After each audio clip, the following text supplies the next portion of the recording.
পরশুদিন চাঁদ উঠে যেতে পারে। আপনারা এই আমলটা করার জন্য চেষ্টা করেন। ছেলে মেয়ে যারাই কুরবানি করবে তারা যদি আমল করে, হাজিদের অনুরূপ একটা আমল তার আমল নামায় যুক্ত হবে।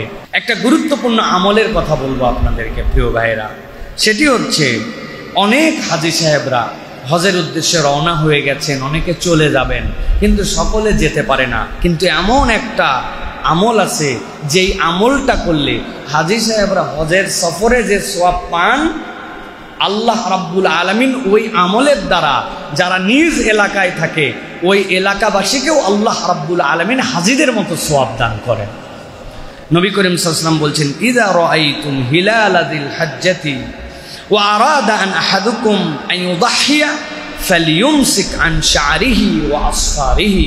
নবীজি সাল্লাল্লাহু আলাইহি ওয়াসাল্লাম বলছেন, যখন তোমরা কেউ জিলহজের চাঁদ দেখে ফেলো, ওয়া আরাদা আহাদুকুম আন ইউদাহহিয়া, আর নিয়ত করো যে আল্লাহ আমাকে তৌফিক দিয়েছেন আমি কুরবানি করব, নবীজি বলছেন তার জন্য দুইটা ডিউটি।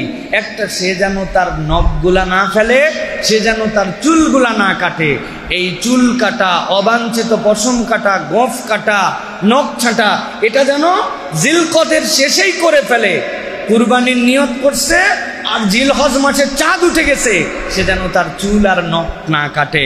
নবী করিম সাল্লাল্লাহু আলাইহি ওয়াসাল্লাম বলছেন, হাত্তা ইউদাহি, যতক্ষণ না কুরবানি দেয়।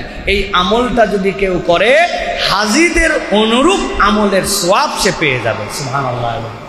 অতএব আপনার আমাকে এটা মনে রাখতে হবে, ওই দিন যাওয়ার পরে তো আপনি এটা যদি করতে চান, 10 দিনে আপনার নখ যদি আগের 7 দিন কাটানো হয়, আরো 10 দিন থাকলে 17 দিনে তো একদম বেধড়ক হয়ে যাবে, গফ তো বেধড়ক হয়ে যাবে। এই জন্য আমাদেরকে জিলকদ মাসের শেষের হিসাব করে প্রস্তুতি নিয়ে আমাদের এই আমলটা করার জন্য চেষ্টা করতে হবে। অন্যকে জানায় দিবেন এই যে জিলকদ শেষের দিকে কিন্তু আগামীকালকে চাঁদ উঠে যেতে পারে, পরশুদিন চাঁদ উঠে যেতে পারে। আপনারা এই আমলটা করার জন্য চেষ্টা করেন। ছেলে মেয়ে যারাই কুরবানি করবে তারা যদি আমল করে, হাজিদের অনুরূপ একটা আমল তার আমল নামায় যুক্ত হবে। আল্লাহ আমাদেরকে পালন করার তৌফিক দান করুন।